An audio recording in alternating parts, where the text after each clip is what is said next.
shit, have you guys seen The Legend of Hay 2?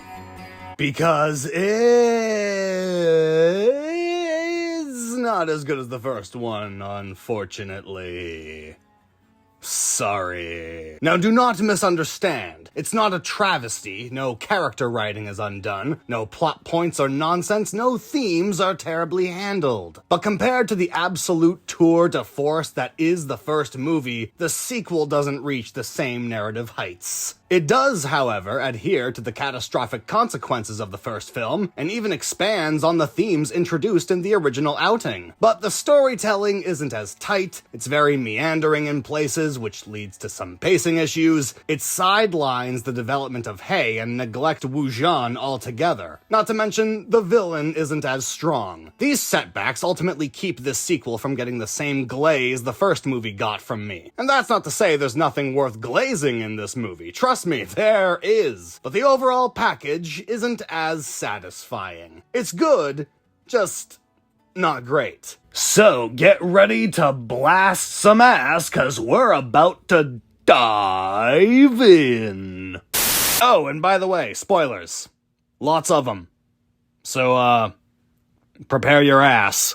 The film takes place 2 years after the first movie, and following the citywide attacks by Feng Ji and his comrades, the peace between spirits and humans has been severed. The Spirit Guild is trying to negotiate a truce between this divide, but matters are only made worse when a human military alliance tries to frame Wu Zhan for treason against the spirits, so they may weaken the guild's trust from the inside. Wu Zhan is placed under house arrest while our protagonist Hay and his new senior sister Liu Ye teleport across the many guild branches of China, trying to locate the true perpetrators, as well as try to stop the military efforts to destroy the spirits.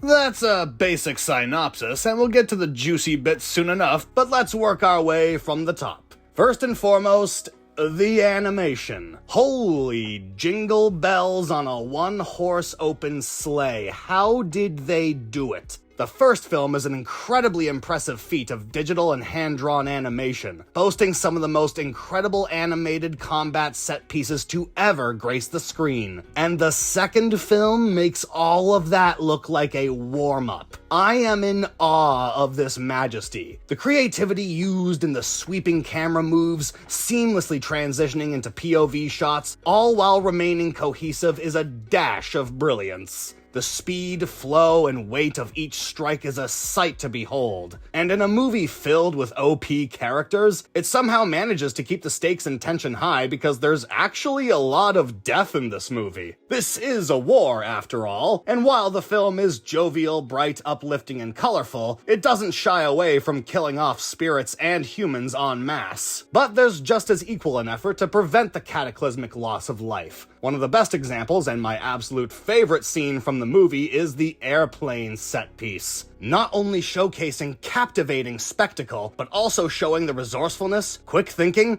and adaptability of our two main characters, as they nearly kill themselves trying to save every soul on the crashing plane. It's an intense and exhilarating scene that left me out of breath by the end. And speaking of the two main characters, this movie does a great amount of substantial work for our new deuteragonist. Liu Ye is a morally gray guild senior whose methods, while unorthodox, are effective. This creates some slight conflict between her and Hay. While he certainly still has that childlike stubbornness, sense of rebellion, and snippy attitude, he's become a lot more respectful of the craft he's training in, and takes his role as Wu Zhan's disciple seriously. Whereas Liu Ye is very much set in her lone wolf philosophy and treats her intuition and judgment as gospel, even if her actions are questionable. While this does create a temporary divide between her and Hay, it doesn't last long because, while Hay disagrees with her and is still mad at her by the end, he understands the nuance and complexity of emotions in both humans and spirits,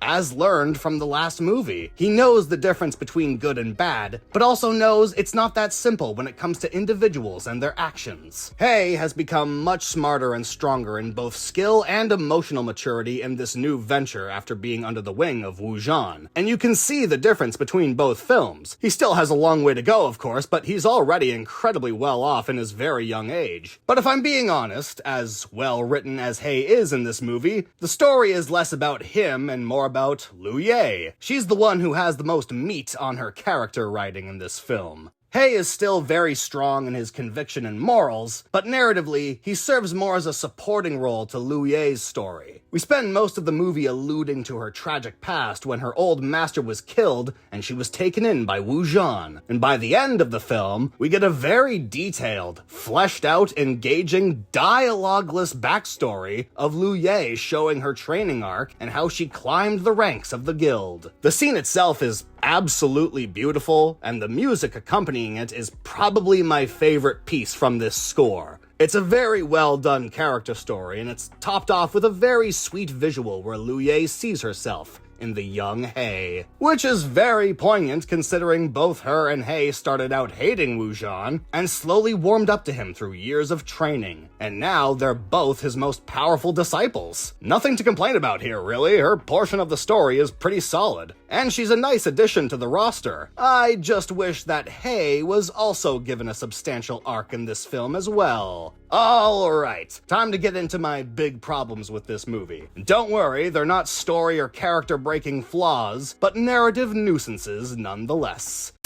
Wu Zhan. They do nothing with his character at all. He's off the clock until the third act. Now, I know what you may be thinking. Wu Zhan was very much a static character in the first movie. Where do you take a character like this? Well, that's easy. Give him conflict to respond to. Give him choices to make. Give him something, for goodness sake. Wu Zhan in the first movie was extremely active despite not having a change of character. He gained the trust of Hei, trained him to use his domain power, helped him defeat Feng Ji, and became Hei's master by the end. It was a satisfying journey. Here, he's placed under house arrest with Noja playing video games the whole goddamn movie until he's let out for the final confrontation. And I can only surmise the meta reason for not including him in the central plot was because he's OP as shit. And this is a universe filled with mini One-Punch Mans, and Wu Zhan dwarfs all of them. The aura farming and animation are astonishing, of course, but that's not character writing. And yes, the first film nerfed him as well by having him be out at sea the majority of the time, but that was well utilized by slowly building the relationship with Hei. They do nothing with his time with Noja in this film. It's purely comic relief. So that's one problem. The next one, the villain.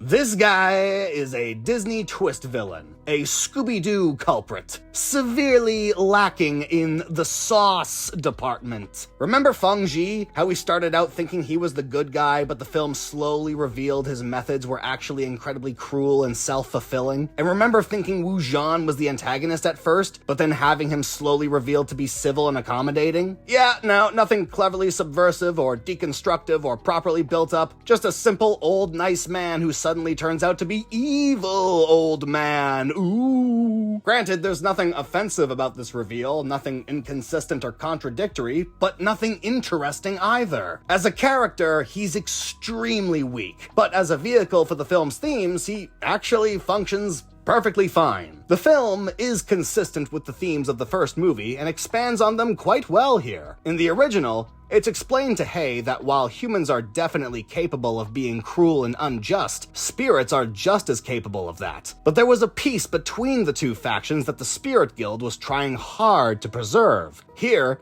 the villain makes the argument that that peace was nothing more than a comfortable lie. And now that the tether has finally snapped and this war has started, the spirits' top priority should be to protect their own kind, even at the cost of spirits who side with the humans. The film elaborates that as long as different beliefs exist, there will always be conflict. It's the unavoidable truth of the world, a truth the Guild is trying desperately to fight against and meet a happy middle, despite the ever-growing possibility of failure. It's a natural continuation of the themes of the first film, and it's handled quite serviceable, if not rather uninspired in its execution. Still, I do very much appreciate the consistency and further development, and like a delicate Twinkie perfectly balanced on my ass, I can't think of a good transition to the conclusion.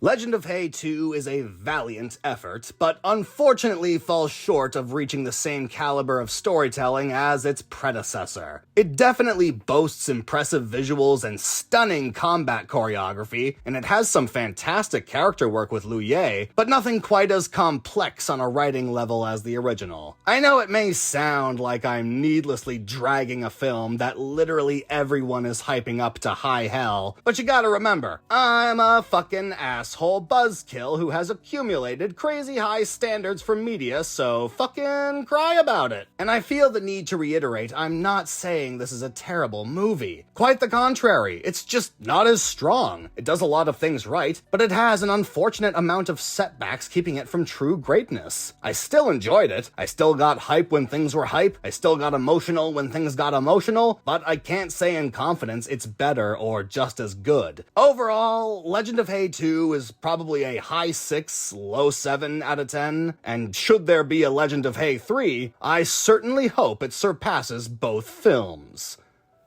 And remember, it's very important to eat your electronics so you can gain their powers. Thanks for watching. And for my next trick, I'm going to explode.